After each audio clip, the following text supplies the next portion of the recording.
What a lot of cyclists are involved in is a culture where they're involved in computer analysis, heart rate monitors, timed exercises. But for me that doesn't really work out because I don't have the access to specialist people who know exactly what these things mean. Most of the top riders are afraid to tackle the hour record because when you go for the hour record, it is reported throughout the whole world. If you fail, it can get a serious setback to your career. The trouble is, for me, I didn't even have a career. My career was down the skids before it even started.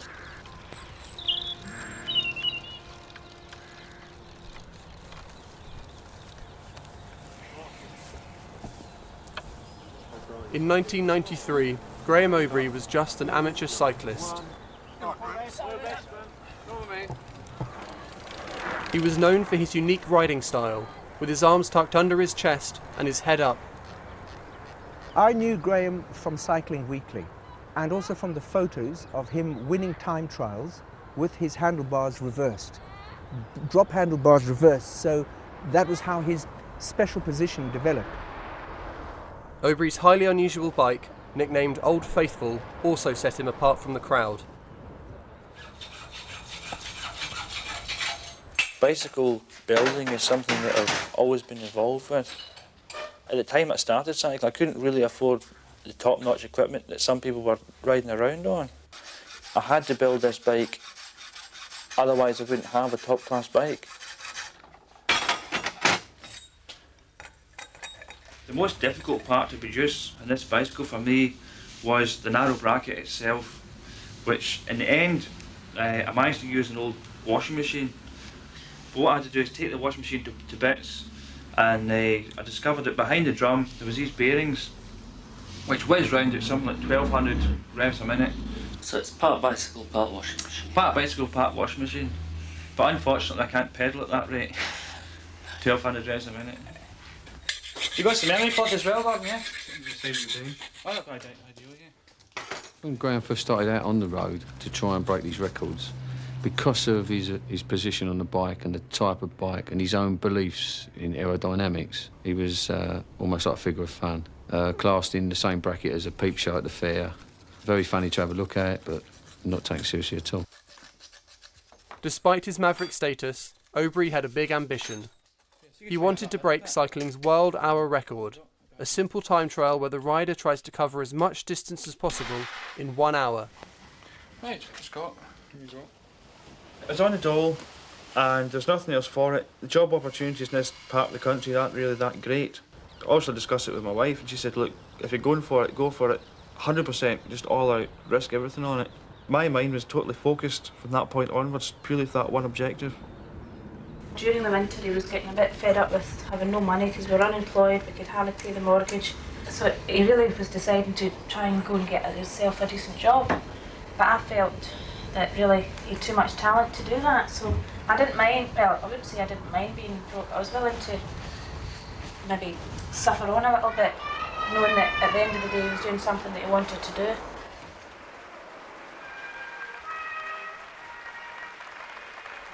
But Obree faced a problem. Chris Boardman, establishment darling and the 1992 Olympic champion, also had his eyes on the record. Well, the hour record is the blue ribbon record in cycling. It is the 4-minute mile equivalent. It's the record that all the great names have gone for over the years, and hopefully I want to go do the same thing basically and put myself up there with them. Boardman had been born into a family of cyclists, and with the backing of a specialist team and the British cycling establishment, had booked his attempt in France on July 23rd. Knowing this, Obree and his small support team scheduled their attempt just 1 week earlier, in a velodrome in Norway. Chris is a very polite guy, and he wouldn't have said anything nasty, but I know that he was seriously annoyed that his hour record attempt, which had been long on the cards, was going to be upstaged by Graeme. You going to talk to your mum? Go on then. And so, the pair's rivalry was set. So you're very different from Graeme in the way you go about things?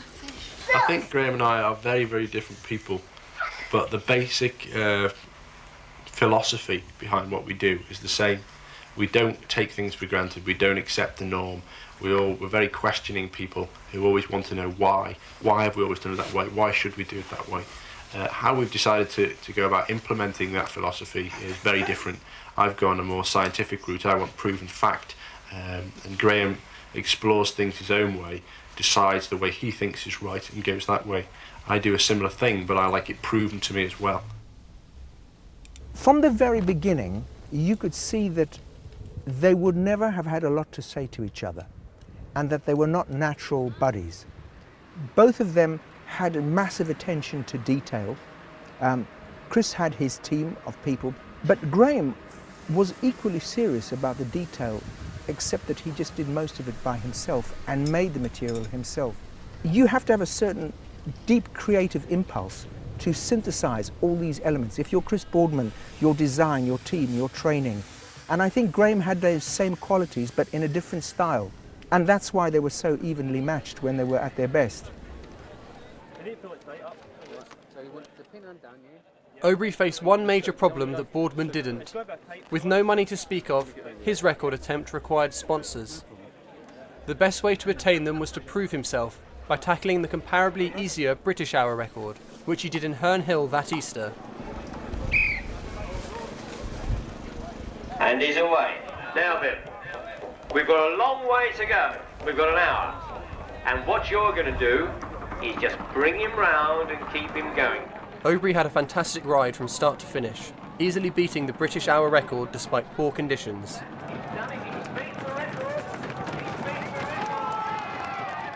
And so the scene was set for Norway. Right, no trouble. Well done, Graeme. Beautiful.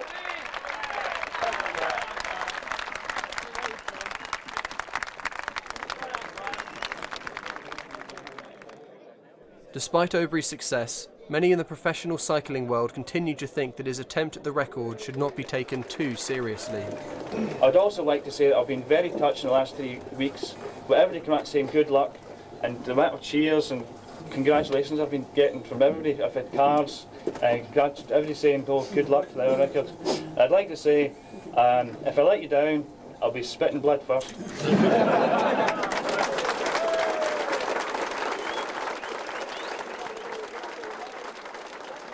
When he went to Norway, he had Old Faithful, his bike. Some people came along and said, Graeme, your bike is not good enough. What you need, if you're going to race at world-class level, is you need a fiberglass bike. So they built a replica, which cost a fortune. And Graeme went for this world hour record the first time on the replica, and he didn't get it. Because he had this very strange position, the way he would ride.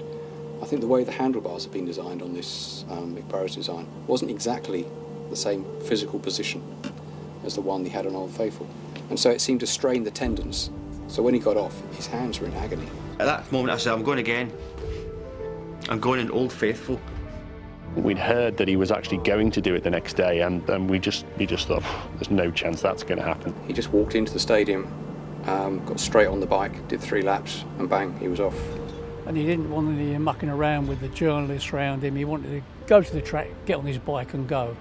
Got up, quick bowl of cornflakes, 10 to 9, in the track, and I swaggered in like Butch Cassidy. I was like, let me at it. It's so painful that my scalp, my fingers, my arms and my genitals went completely numb. At one point actually I'd visualised that I was this horse galloping to oblivion, and if worst comes to worst, it's better to die in the boards than not get the record. Vic Haynes had his stopwatch going, and I was counting off the laps, and it gradually dawned on us that he was beating the world record. On the 16th of July 1993, Graeme Obree broke the world hour record with a distance of 51.596 kilometres. But back in Britain, one man was vocally displeased.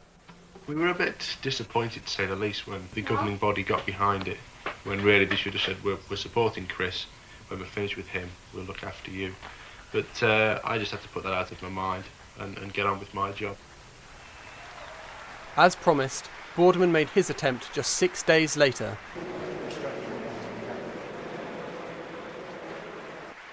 Unlike Obree, he would be riding in front of thousands of supporters in a packed velodrome.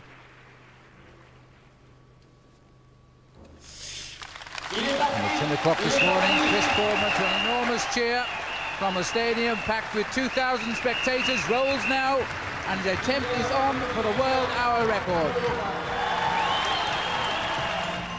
This is absolutely impossible for Britain to believe. In 6 magic days they have presented us with 2 world hour record holders, and Boardman now is going to become the first man ever to take this record over 52 kilometres. The gun goes. All of the famous names have wanted to take this record. None of them have done that. It's Chris Boardman who gets it. Undeterred, Obree fought back straight away and was now determined to ride in the World Championships that August. To become a member of the British team, Obree knew that he would have to win gold at the British Individual Pursuit Championships. With Boardman being already guaranteed his place in the British team, Obree succeeding at the Nationals would give him a chance to face his rival in person.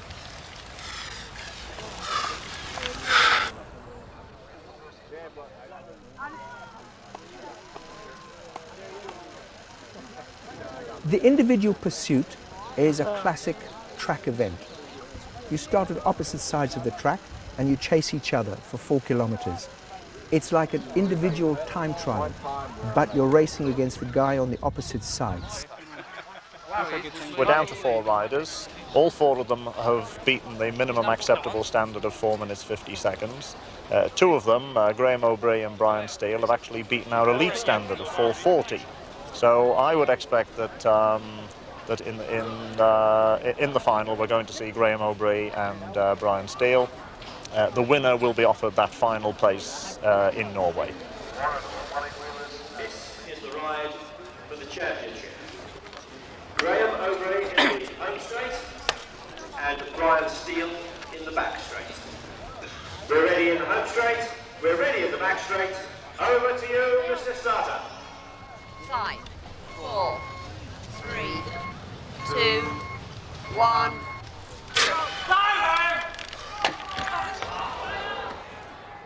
After pulling his foot out at the starting gun, Obree had to desperately chase his opponent for the majority of the race.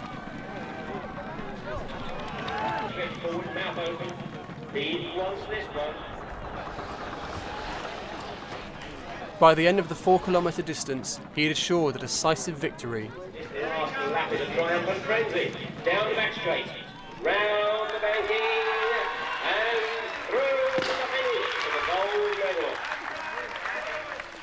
Congratulations, Graeme. Superb series. Superb series. Thanks so much. I hope you'll be joining us now in the World Championship team. I certainly will, yeah. We might need to change the pedals. Well, I'll just tighten them up a bit, yeah. In just over a month's time, Graeme Obree would now be cycling against his rival Chris Boardman on the biggest stage of all, the World Championships.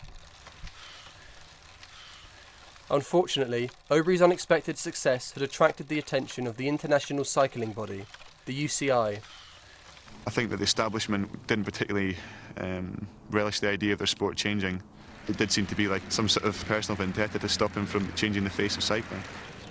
We are very worried because our sport has never been a mechanical sport. The man is on the bike has always been the most important, and now it is as if the bike becomes more important than the man. If the Obree position is generally accepted, things won't just stop here. You'll find all sorts of contortionists who learn to pedal with their noses on the front wheel of their bike. They'd easily break the hour record and become world champions without actually being real champion cyclists. A mediocre rider could become world champion just by riding with his nose on the front wheel for 5 minutes. But Obree pressed on.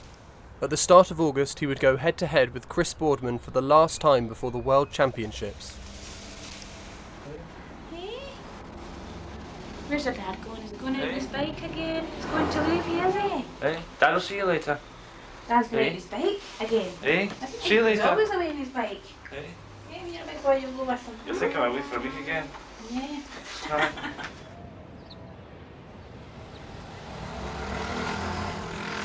Now, when it comes to sheer speed on a bicycle, these two men are certainly amongst the best in the world. Olympic gold medalist Chris Boardman and Graeme Obree are here in Northern Ireland for a brace of races in Newtownards over the weekend.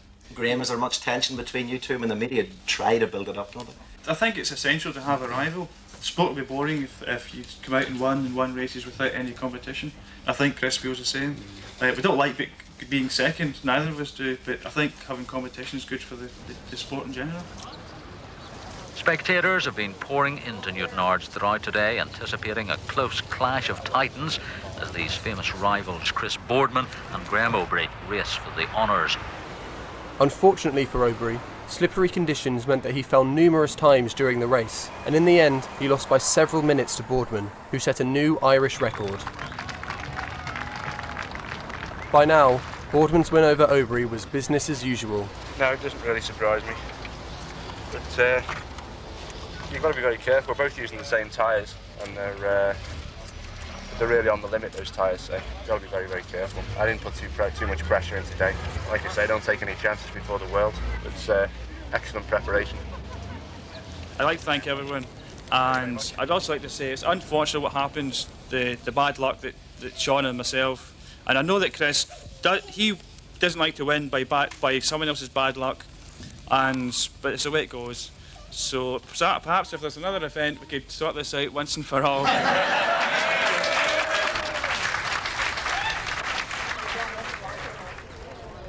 And the chance to finally sort it came that August, at the World Championships. For this event, Obree had brought in his brother-in-law as a new manager, yet he still insisted that he race on his old bike. And you can work the rest out for yourself. If you're one up, you're one up. Hold the same bike.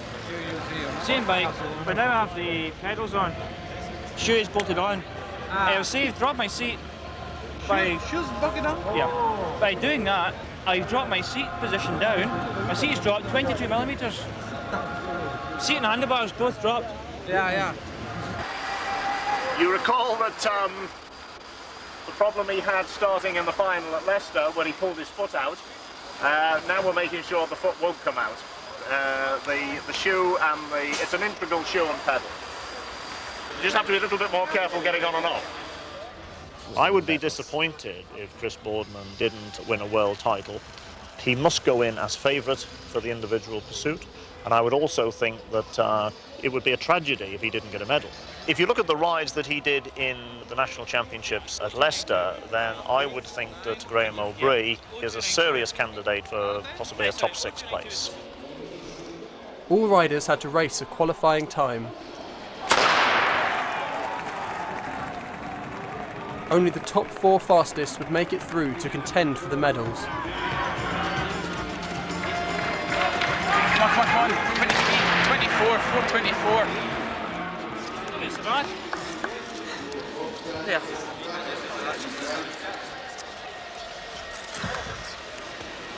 Come on, get you in the bike. Back on your road bike straight away. Outstanding. Absolutely outstanding. Very good. After an unexpectedly quick time from Obree, it was now Boardman's job to outdo him. He set off at a blistering pace. The first couple of laps aren't too much of a problem. After 4 laps, it becomes extremely painful, and I start to wonder whether I've gone out too fast and whether I can carry this on for the full distance. He's doing all right. He's level with Graeme Obree. He's down on Ermelo. The French guy. Yes. Who we think is very much a one-ride specialist. 24, 7. So that puts him 3rd fastest. Behind Graeme. Amazingly, Boardman had finished in 3rd place, behind Obree. This meant that the 2 rivals would face each other in the semi-finals, while the French champion, Philippe Ermenot, would face the 4th place finisher. Graeme was just awesome. I just totally give up trying to predict him now. That's it, I'm just not going to try and predict him anymore. Because you never thought he would do that? No, I thought he'd be around 4:30, and if he really did well, surprise us and get inside 4:30. But 4:24, awesome ride. So you've got a lot him of respect. now? Yeah, I've got Graeme now. Luckily the battle's not over yet. I think I've got a bit more in the bag. Whether Graeme has, I don't know.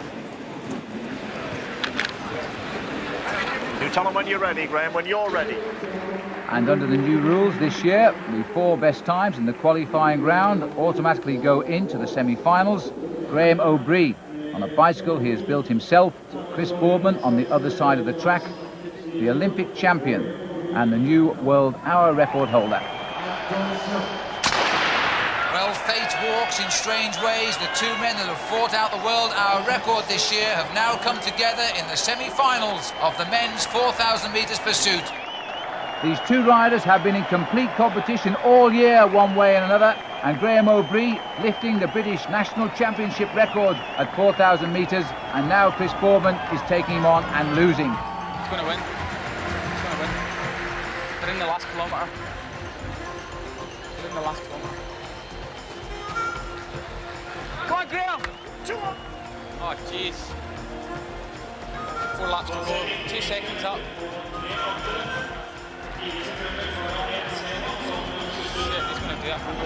So the Olympic champion being beaten by Graeme Obree on his unusual bicycle that cost him about £100 to make. He almost chipped on the bags there. But on the line, Graeme Obree has done it. He's beaten the world record just set a few moments ago by Erminot. 4 minutes 22.668 for Graeme Obree, and he has knocked out the Olympic champion Chris Boardman.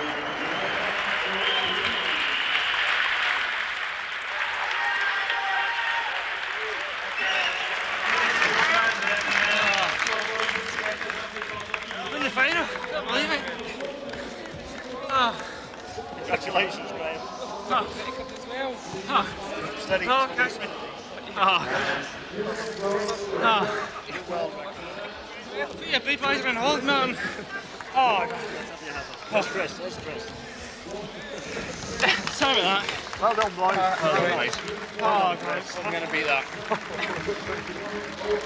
Today. Oh, no. You never believe what? And we about confused the signals. I thought I was down. No. Come on, let's go. Wind yourself out. Congratulations. There's only one medal. But that'll do. Well, I came on to show some continuity for potential bosses. And I've done that, so it's the bottom line, but I can live with that quite happily. It now seemed as though Obree's moment may have finally come. The next day, he would face the French champion in the gold medal ride. So the flag is up for the final of the men's 4,000 metres individual pursuit, with two world record holders still hot as they start in the home and the back straight. And Obree has made the slow start, Erminot has made the quick one and has got the slight advantage. Obree had an unusually slow start and finished his first lap over a second behind the Frenchman. The clock, by the way, gives the time and then the gap of the rider who is behind. So Graeme Obree is just over 1 second down on the start. That's a long way. By the fourth lap, he had reduced the gap to almost nothing. Erminot knows now he's in trouble. He's fallen back 0.6 of a second. Erminot beginning to fall away now. And this, in fact, is a fantastic ride by Graeme Obree. He's rolling round the stadium. He's now almost a second in the lead from being a second behind, and Graeme Obree at these speeds again is approaching a record schedule. He's got him in sight. He's nearly got him in sight. He's going to catch him. He's going to beat the record again. Graeme Obree is running away with his World Championship. The question is, what will the world record be? 4:20 is the figure that Boardman said was always possible. He never thought it would be Obree. Obree has got it. 4 minutes 20.894, a new world record for Graeme Obree. Philippe Erminot takes the silver medal, 4:23.785. That before these championships would have been a great time, but now, unbelievably, almost 3 seconds away from Graeme Obree. At your move, steady on, Graeme. Right time? 4:20.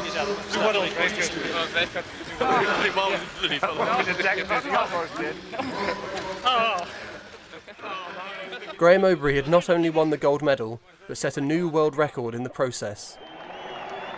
So Graeme Obree, 27 years of age from Scotland, becomes the world champion for 4,000 metres. And Ian Emerson, the president of the British Cycling Federation, will present the most coveted jersey in cycling to him, and that is the rainbow jersey, and only a world champion is allowed to wear that. I'm very happy for Graeme. I know what he's feeling. You know, it's his day, and I wouldn't take that jersey off for a week or so. We sat on the plane when we flew home to Scotland from Norway he did, you know, was kind of shy. But do you think anybody knows who I am? And I said, Graeme, the whole plane knows who you are. And sure enough, within minutes, the captain announced that Graeme was on the plane, and everybody in the whole plane just cheered. It was a beginning of a new world for him. Graeme Obree returned to his hometown in Scotland as the new world champion.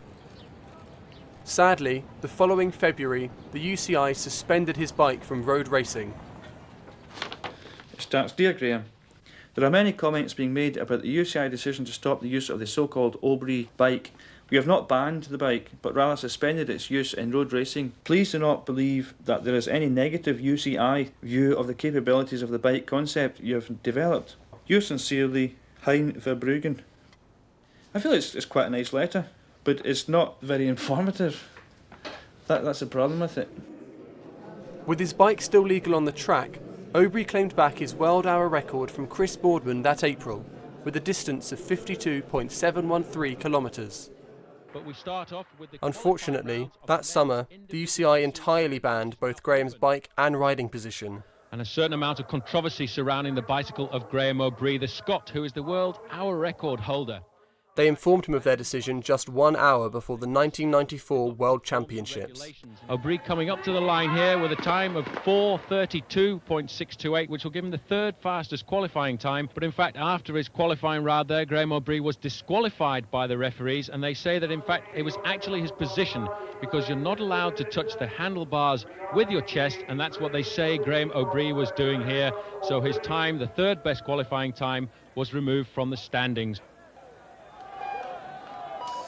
Undeterred, Graeme came back with a new riding style, the Superman position, which he used to win his final world title in Colombia in 1995. Watch the clock now, they come back to the line, 4:24, 1:82, Graeme Obree wins the World Championship. Despite his victory here, his position was once again banned, and he never again rose to the same level of success as before. In the years that followed, Graeme suffered from increasing mental health problems, and in 2001, after cycling to a local stables, Graeme tried to hang himself. Fortunately, he was found in time, and his life was saved. In the end, Graeme Obree never truly made it into the world of professional cycling, and after retiring from serious competition, he continued to make his living as an author and as an accomplished public speaker. What Graeme has proved is that anything is possible, and it's basically what any great artist will prove. Somebody comes along and they bring a quantum leap in what is possible. So I think it's not going to be the same story, but it's going to be something else, and we don't know what that is, and that's what makes sport so wonderful.